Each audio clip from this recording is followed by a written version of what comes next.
Hey guys, so in this video I'm going to show off two insane new creative maps that you can use to practice endgames. Epic has finally given us the ability to put real moving storms into creative, which means we can move on from those fake annoying zones that would quite literally one-shot you. Both of the maps I'm going to show are essentially Zone Wars maps at heart, but both are completely different from each other in terms of design and overall layout. Plus, because the creative storm now works like it does in the Battle Royale game mode, both maps provide for some of the best and most useful late game practice available. With that being said, let's look at arguably the best endgame practice map in Fortnite, Xero's Vortex Zone Wars. This map was made by one of my good friends, ZeroYaHero. I'm going to leave a link to the code for the map in the description, as well as all of Xero's socials. So if you're interested in learning how to build something like this, go check him out. At first glance, you can see the map is a big mountain with 3 or 4 flat levels of elevation to fight on. There's trees, rocks, a temple, and brick 2x2s all over the place. The brick structures you see are actually where you'll spawn in at the start of each match. Every game you're put into a different 2x2 to make it as fair and competitive as possible. You're given a random stack of loot in front of you that you need to make sure you actually pick up.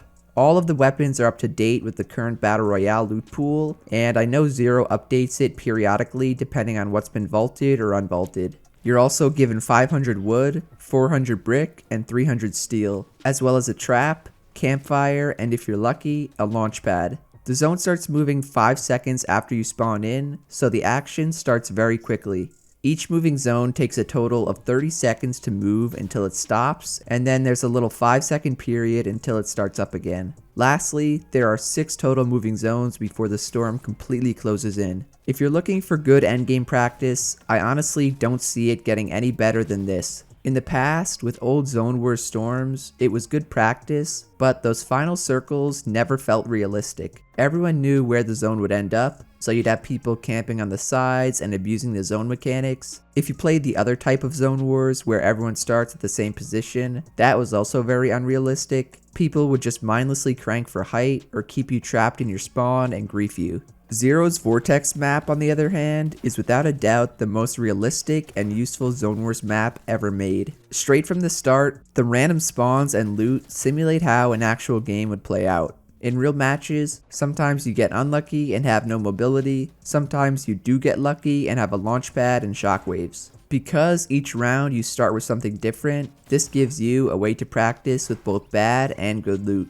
The other thing it simulates very well is zone RNG, because the storm is completely random and pulls in a different direction every single time. There were some games where I'd spawn right in circle and could chill and look for kills, while other games I had to rotate immediately. A lot of the time that meant I had to rotate on foot and burn mats just to get to zone. But just think, that's what I'd have to do in a real game. Never before has there been a moving zone simulator that moves randomly and that gives you random loot and random spawn points. The most important part of being realistic is simulating all of the annoying RNG factors that affect every game. A majority of Zone Wars maps out there don't take that into account, or will actually take out the RNG, except for this one. The map settings for this map are also very realistic, as they're the same settings in Arena. Every kill you get, there's Siphon, and the enemy drops 50 of each material. There's increased farming rates from Arena in case you need to farm, and even though you don't start with 500 of each material, all material types are capped at 500. The reason I really enjoyed this map so much was because it helped me improve after only playing on it for like 30 minutes. I've always had a little trouble keeping an eye on the minimap during moving zones, which would sometimes throw me off guard and get me into trouble. During tournament matches, I would get into a fight during a moving zone, and by the time I got out of it, zone was moving a complete different way because I was too focused on the fight. When you play on this map, you have to constantly keep an eye on the minimap to see where zone is going. It's always moving in the opposite direction of where you will expect it to go, so if you're not looking where it's going, you'll end up paying the price. Additionally, if you're someone who struggles with close quarter combat and box fighting, this is a great and different way to practice it. When the zones are closing in, everyone is forced to be on top of each other, and every fight you'll take is basically a box fight. You can work on turtling, taking walls, tunneling, spatial awareness, and everything else that comes with those crazy small circles at the end of scrims. Obviously, I don't think this should replace practicing in scrims or anything like that, but there's nothing more efficient and useful to practice endgames than Xero's Vortex Zone Wars. The games usually take around 5 to 10 minutes total, which means in the time it takes to play one scrim, you can practice 4 or 5 different endgame scenarios. If you're someone who's bad at taking and maintaining high ground in competitive matches, then you can go in and solely focus on improving at that. In a scrim, you may never have the chance to go for high ground, or you might just die off spawn. That's why practicing using Zone Wars is so amazing. It's practical, it's realistic, and you can get way more endgame practice than you could by playing in arena or scrims. To sum it up, this is the best endgame simulator in Fortnite right now. For everyone who struggles with late game moving zones, you should 100% be practicing on this map. You'll learn how to rotate, how to box fight, how to play high ground, low ground, mid ground. You'll learn basically everything you need to win among the chaos of moving zones.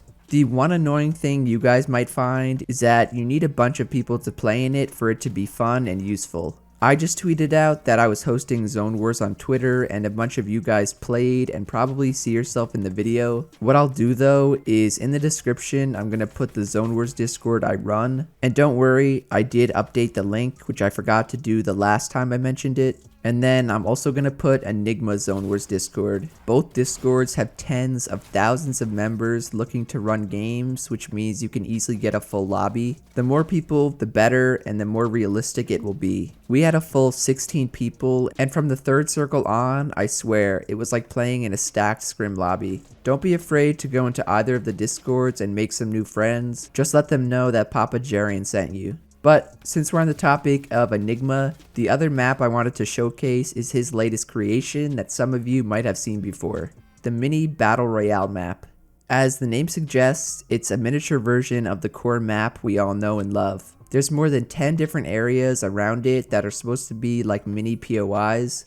Each of the small POIs has its own unique layout, including a different biome, buildings, structures, natural materials, and themes. The game settings use Siphon, an increased farm rate, a set competitive loot pool, and no mechs. What's really cool is that it plays out exactly as a mini battle royale map should. You spawn above the map similar to jumping off the battle bus and can land anywhere you want. There's a ton of chests all over the place, floor loot spawns, and even ammo crates. When I was playing with you guys, we kind of just all played it out like a scrim. Early game, I mainly looted up and tried not to fight anyone. I gathered materials and basically played it out how I normally would play out any other match. The minimap will tell you where to rotate, and you can press your map key to see the entire map and zone. The mid-game was a lot of waiting for endgame. You could fight, but most people were boxed up until the zone moved. The endgames were good, and they played out a lot like Xero's map, except there were usually less people alive.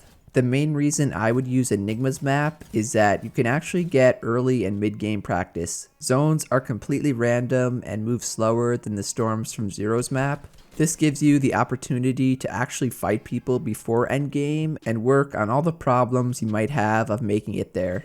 If Fortnite let maybe 30 people play on this map, I guarantee people would be playing this over the actual Battle Royale game mode. The loot pool is more competitive, there's less RNG because the guns and chests always spawn at the same spots, and there's absolutely no stupid stuff that Epic loves to put in like mechs. Overall, Enigma's map was really fun and helpful for practicing things like early game and making it to late game. The late games weren't quite as good as the ones on Xero's map, just because it's not designed for only endgames. I think Enigma's map might be amazing for competitive duo and trio games though. It's just a lot more realistic and practical than the usual Zone Wars you see. Xero's was definitely my favorite of the two and where I'll be spending more of my time. The endgames there were the best I've ever played in creative, and I'm excited to see what new features will be added in the future.